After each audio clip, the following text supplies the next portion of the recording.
ମାନେ ଆଜି ଏକ ସୁନ୍ଦର ବିଷୟ ଆମେ ପଢିବା ଏବଂ ପଢିଥିଲେ ତାର ଅଭ୍ୟାସ କରିବା। ରମ୍ଭା ନୂଆ ଜାଗା ଦେଖିଲା, ତାର ଆମେ ଆଜି କଣ କରିବା? ଅଭ୍ୟାସ କରିବା। ତାହେଲେ 1 ନମ୍ବର ପିଲାମାନେ ଦେଇଛି ଆମକୁ ପାଠରେ କଣ ଦେଇଛି? ପାଠରେ ପ ଅକ୍ଷର ଥିବା ଶବ୍ଦ ଚାରିପଟେ ଗୋଲ ବୁଲାଅ ଓ ଫ ଅକ୍ଷର ଥିବା ଶବ୍ଦ ଚାରିପଟେ ତ୍ରିଭୁଜ ମଧ୍ୟ ରଖ। ପିଲାମାନେ ଏଟା ତମେ ନିଜେ କରିବ ହେଲା। ଯୋଉଠି ପ ଲେଖା ହେଇଥିବ ତା ଚାରିପଟେ ଗୋଲ ବୁଲେଇବ ଆଉ ଫ ଅକ୍ଷରରେ ତ୍ରିଭୁଜ। ଏଟା ପାଠରେ ବହିରେ ତମେ ନିଜେ କର। ତାପରେ 2 ନମ୍ବର ପିଲାମାନେ ଠିକ ବର୍ଣ୍ଣନା କରି ପଢ। ତାହେଲେ ପଢିବା ଆମେ ଚମ୍ପା କଣ ହେଲା? କମ୍ପାସ, ଫମ୍ପା ହେଲା, ଚମ୍ପକ, ସିମ୍ଫାଜି, ଗୁମ୍ଫା। ସେମିତି ଏଟା ମଧ୍ୟ ପଢ ଓ ଲେଖ। ସମ୍ପଦ, କମ୍ପନ, ଡାମ୍ଫଣ, ବାମ୍ଫ, ଲମ୍ଫ, ବାମ୍ଫି।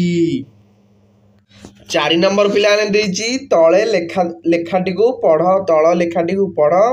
ବ ଅକ୍ଷର ସିଧା ତଳପଟେ ଗାର ଦିଅ ଓ ଭ ସିଧା ଅକ୍ଷରେ ଶବ୍ଦ ଉପରେ ଗାର ଦିଅ। ତାହେଲେ ସମ୍ବଲପୁର ହେଲା। ବ ଦେଇଛି, ତାହେଲେ ୟା ତଳେ ଆମେ ଗାର ଦବା।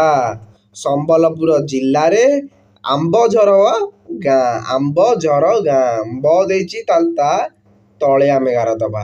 ସେଠାରେ ବାନାମ୍ବର ତଳେ ଗାର ଦେଲେ କୁମ୍ଭାର। କୁମ୍ଭାର ବୋଲେ ଉପରେ ଗାର ଦବା ହେଲା, ଉପରେ। ସେଠାରେ ବାନାମ୍ବର କୁମ୍ଭାର ରହେ ହେଲା, ଜଣଙ୍କ ନାଁ। ତାର ବୟସ ପ୍ରାୟ କେତେ? 24 କି 25। ଦେଖିବାକୁ ସିଏ ଡେଙ୍ଗା ଆଉ ଗୋରା ହେଲା। ଓସାରିଆ ଛାତି, ଲମ୍ବା। ଲମ୍ବା ବୋଲେ ବ ଦେଇଛି, ତା ତଳେ ଗାର ଦବା। ଲମ୍ବା ପୁଣି ଲମ୍ବା ହାତ। ସେ ବେଶ ଦମ୍ଭିଲା, ଉପରେ ଦବା ଗାର। ଦେଖାଯାଏ ବିପଦ ଆପଦ ଆସିଲେ ଭୟ କରେ ନାହିଁ।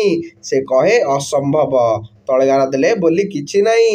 ଆମେ ଚାହିଁଲେ ସବୁ କିଛି ସମ୍ଭବ ହୋଇପାରିବ।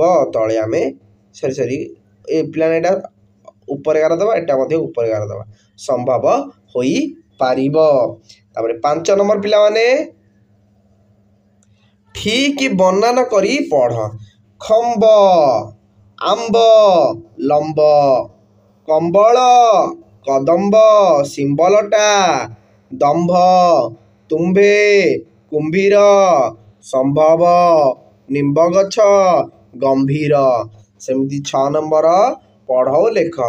1 ନମ୍ବର ସୂଚୀଚୁମ୍ବକ, ଶାମ୍ବ ଦଶମୀ, ମୁମ୍ବାଇ ନଗରୀ, ଅସମ୍ଭବ, ଅସମ୍ଭାଳ, କୁମ୍ଭକଳସ, ନୀଳ ଅମ୍ବର। ତାପରେ 7 ନମ୍ବର ପିଲାମାନେ ଯିବା। ଆସ ଗାଇବା। ଆମ୍ବ ବଉଳଇ ଫଗୁଣ ମାସେ, ଦିଗ ଚଟାଇ ତାର ସୁବାସେ। ତାହେଲେ ଏଥିରୁ ଆମେ ଜାଣିଲେ ଆମ୍ବ କୋଉ ମାସରେ ବଉଳ ଦିଏ? ଫଗୁଣ ମାସରେ। ତାପରେ 8 ନମ୍ବର କ୍ୱେଶ୍ଚିନ୍ ପିଲାମାନେ ତଳେ ଥିବା ଶବ୍ଦ ଗୁଡ଼ିକୁ ପଢ ଓ ତୁମ ସାଙ୍ଗକୁ ଲେଖିବାକୁ କୁହ। କମ୍ପାସ, ଗୁମ୍ଫା, ଡାମ୍ଫଣ, ସମ୍ପଦ, ଅସମ୍ଭବ, ଗମ୍ଭୀର, ଚୁମ୍ବକ, କମ୍ବଳ, କଦମ୍ବ, ସମ୍ବାଦ। 9 ନମ୍ବର ପିଲାମାନେ ପଢ, ଲେଖ ଓ ମନେ ରଖ। ଗୁମ୍ଫାଟି ଅତି ସୁନିର୍ମଳ, ବାମ୍ଫିର ଜଳ ସୁଶୀତଳ। ସମ୍ପଦ କାଳେ ସର୍ବେ ସଖା, ବିପଦେ ନ ଦିଅନ୍ତି ଦେଖା। କୁମ୍ଭୀର ବଡ଼ ଭୟଙ୍କର, ନାଶଇ କେତେ ନାରୀ ନର। ତାପରେ 10 ନମ୍ବର ପିଲାମାନେ ଯିବା। ସେ ଦେଇଛି ଆମକୁ ବ ଥିବା ଶବ୍ଦ ଗୁଡ଼ିକୁ ନିକଟରେ ଥିବା ବିନ୍ଦୁ ଗୁଡ଼ିକୁ ଯୋଡ଼ି କେଉଁ ଚିତ୍ରଟି ପାଉଛ ଦେଖ। ପିଲାମାନେ ଇଏ ଗୋଟେ କୁମ୍ଭୀର ଚିତ୍ର ହବ, ବୁଝିହେଲା। ତାକୁ ତମେ ଯୋଡ଼ିବ ହେଲା, ନିଜେ ନିଜେ ବ ଏଠି ହେଲା, ଏମିତି ଏମିତି ଯୋଡ଼ି ଚାଲିବ, ଏମିତି ଯୋଡ଼ି ହେଲା, ଦେଖିବ ଗୋଟେ କୁମ୍ଭୀର ଚିତ୍ର ହବ। 11 ନମ୍ବର ପିଲାମାନେ ଦେଇଛି ଚିତ୍ର ଦେଖି ପୁରା ନାମ ଲେଖ। ଏଟା କଣ? ଡାମ୍ଫଣ, କଦମ୍ବ ଫୁଲ, ତାପରେ କୁମ୍ଭୀର ହେଲା, ସିମ୍ଫାଜି, ତାପରେ ଏଟା ଆମର କମ୍ପାସ,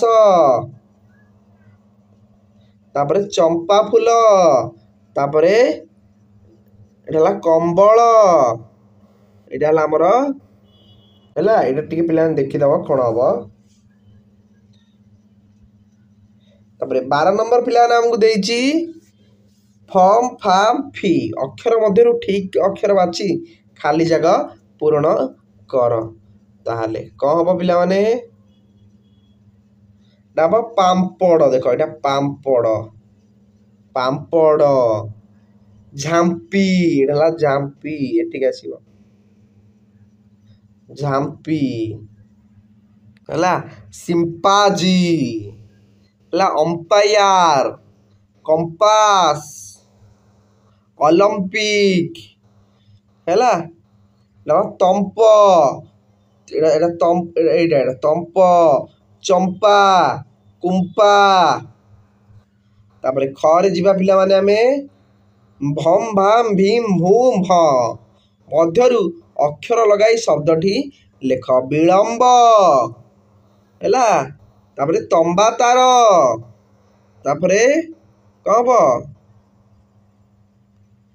ହମ୍ବାରଡି କମ୍ବଳ ହେଲା।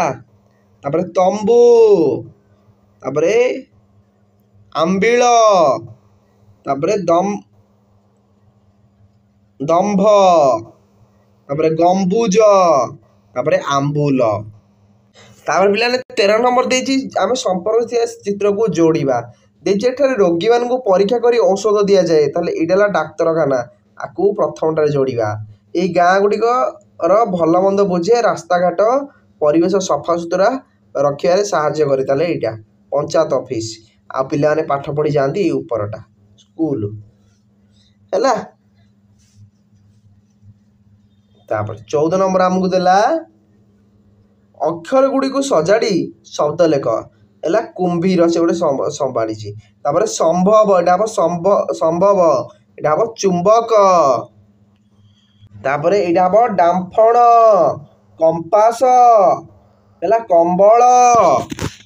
ତାପରେ ଆରମ୍ଭ ଗମ୍ଭୀରା।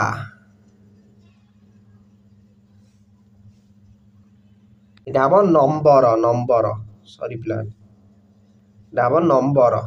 ତାର ପିଲାମାନେ 15 ନମ୍ବର ସବୁଠାରୁ ଆମର ଇମ୍ପୋର୍ଟାଣ୍ଟ ପରୀକ୍ଷାରେ କୋଶ୍ଚିନ୍ ଆସିବ ଏଇଥିରୁ ହେଲା। ଦେଇଛି ତୁମ ଘର କେଉଁ ଗ୍ରାମ ପଞ୍ଚାୟତରେ ଅଛି? ତମେ ଲେଖିବ ପିଲାମାନେ ତମ ଘର ଯେଉଁ ଗ୍ରାମ ପଞ୍ଚାୟତରେ ଅଛି ସେଇ ଗ୍ରାମ ପଞ୍ଚାୟତ ନାଁ ଲେଖିବ। ମୁଁ ଯାହା କହିବି ତାହା ନୁହଁ। ତୁମ ଗ୍ରାମ ପଞ୍ଚାୟତର ସରପଞ୍ଚଙ୍କ ନାଁ ନିଜେ ଲେଖିବ ପିଲାମାନେ ହେଲା। ଏରା କିଛି କାହାଠୁ କପି ହୁଏନି। ନିଜ ଗାଁର ନିଜ ସରପଞ୍ଚ ନାଁର ଲେଖିବ। ଗ୍ରାମ ପଞ୍ଚାୟତରେ କି କାମ କରେ ହେଲା। ଗ୍ରାମ ପଞ୍ଚାୟତରେ ରାସ୍ତାଘାଟ ମରାମତି ହେଲା ପୋଖରୀ ଖୋଳା ଏସବୁ କାମ ହୁଏ। ତାପରେ ତୁମେ ପଢ଼ୁଥିବା ବିଦ୍ୟାଳୟର ନାମ କ'ଣ? ପିଲାମାନେ ନିଜ ବିଦ୍ୟାଳୟ ନାଁ ଲେଖିବ ହେଲା। ତାପରେ ତୁମ ବିଦ୍ୟାଳୟରେ ପାଠ ପଢ଼ା ପୂର୍ବରୁ କରାଯାଉଥିବା 2ଟି କାର୍ଯ୍ୟ ତମେ ଲେଖିବ। ସଫାସୁତୁରା ହୁଏ ବୁଝିହେଲା। ଏସବୁ ଲେଖିବ ତମ ବିଦ୍ୟାଳୟରେ ଯାହା ହୁଏ ନା ନାଇଁ ନିଜେ ନିଜେ ଲେଖିବ। ହେରା କାହାଠୁ କପି ଫପି ହୁଏନି ହେଲା। ମୁଁ ଯାହା କହିବି ମଧ୍ୟ ତାହା ଲେଖାଯାଏନି। ନିଜ ଗାଁର ନାମ ନିଜେ ଲେଖିବ। ତାପରେ 16 ନମ୍ବର ଠିକଟି ବାଛ। ରୋଗ ହେଲେ କାହା ପାଖକୁ ଯିବା? ପିଲାମାନେ ରୋଗ ହେଲେ କାହା ପାଖକୁ ଯିବା? ରୋଗ ହେଲେ ଆମେ ଡାକ୍ତରଙ୍କ ପାଖକୁ ଯିବା ହେଲା ଏଇଟା।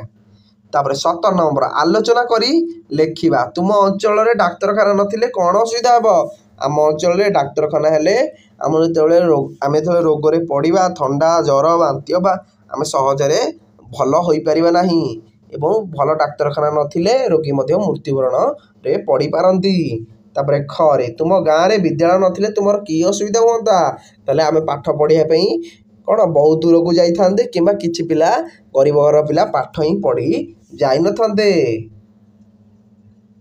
ତାପରେ ଗରେ ଦେଇଛି ତୁମ ଗାଁ ଲୋକଙ୍କର ଦେହ ଖରାପ ହେଲେ ସେମାନେ କେଉଁଠିକି ଯାଆନ୍ତି? ସେମାନେ ଡାକ୍ତରଖାନା ଯାଆନ୍ତି। ଘରେ ତୁମ ବିଦ୍ୟାଳୟରେ କ'ଣ କ'ଣ ଅଛି ଲେଖ। ପିଲାମାନେ ଲେଖିବ ତମ ଆମ ବିଦ୍ୟାଳୟରେ ଖେଳ ପଡ଼ିଆ ହେଲା ସବୁ ଯାହା ଅଛି ତାହା ଲେଖିବ। ବଗିଚା ସବୁରା ଲେଖିବ। ତାପରେ ରେ ତୁମ ଶ୍ରେଣୀ କୋଠରୀରେ କ'ଣ ସବୁ ଅଛି ଲେଖ। ଆମ ଶ୍ରେଣୀ ଟେବୁଲ ଚେୟାର ହେଲା ବ୍ଲାକବୋର୍ଡ। ତାପରେ ପିଲାମାନେ 18 ନମ୍ବର ଦେଇଛି ମୋ ପାଖରେ ପହଞ୍ଚ। ବାଟରେ ପଡ଼ୁଥିବା ଶବ୍ଦ ଗୁଡ଼ିକୁ ଲେଖ। ତାହେଲେ ଇଏ ଯିବ କ'ଣ ତା ଜେଜେମା ପାହାକୁ। କେମିତି ପହଞ୍ଚିବ ପିଲାମାନେ କିରେ କହିଲ? ଇଏ କେମିତି ତା ଜେଜେମା ପାହାକୁ ପହଞ୍ଚିବ? ଦେଖ ଏଇ ବାଟେ ମନେକର ବାହାରିଲା ସିଏ ବାହାରିଲା ଏଇ ବାଟେ ଆସିଲା ଏମିତି ବୁଝିହେଲା। ତାପରେ ଏମିତି ଆସିଲା ଏମିତି ଆସିକି ତା ଜେଜେଙ୍କ ପାଖରେ ପହଞ୍ଚିଗଲା ବୁଝିହେଲା।